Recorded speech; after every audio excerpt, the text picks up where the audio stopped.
القائد الروماني أجريكولا اللي بيعمل غزوات لبريطانيا واسكتلندا بيموت ومحدش بيعرف هو مات ازاي. ناس تقول ده دوميتيان سممه، وده خلى تاسيتوس بعدين يكتب سيرة ذاتية ليه. وبيهاجم دوميتيان في الكتاب ده، وبيقول في الكتاب إن توريث الأجيال القادمة سجلا لأعمال ومأثر الرجال البارزين له ممارسة قديمة، ولكن في أيامنا هذه سعيد لتدوين حياة كل رجل رحل عنا. أجد نفسي مضطرا لطلب العفو، وهو عفو لم أكن لأطلبه. لو كان ما أكتبه هجوما على العصر فقد عشنا في زمن قصير ومعابد لكل فضيلة.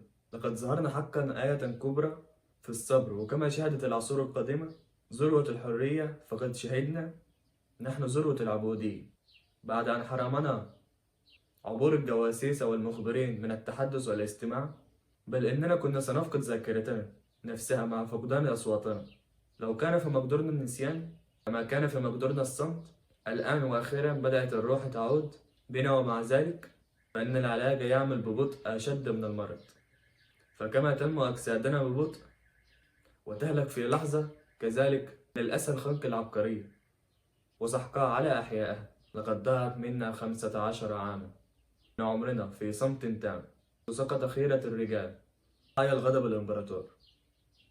وبيتكلم عن موت أجريكولا ويقول: كانت وفاة أجريكولا حسرة عمت عائلتنا وحزنا ألم أصدقائنا، ولم تمر دون أن يكترث بها الغرباء وحتى من لا يعرفون. أستطيع أن أؤكد بثقة أن هناك شائعة مستمرة ومخيفة رددت بأن حياته قد قطعت بفعل السن من دوميتيان. نحن لم نملك دليلا قاطعا يثبت في سجلاتنا.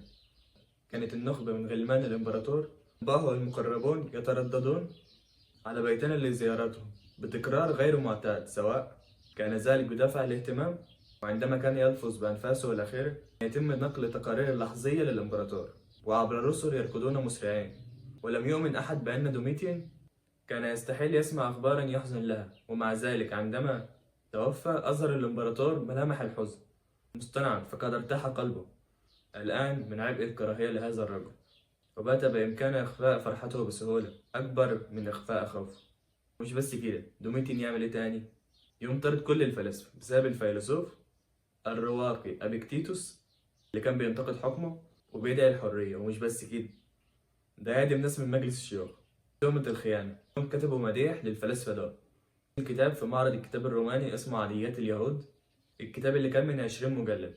وكان في الكتاب الشهادة اليوسفية اللي فيها بيذكر يسوع المسيح ويوحنا في القرن الأول. وبس كده، سلام.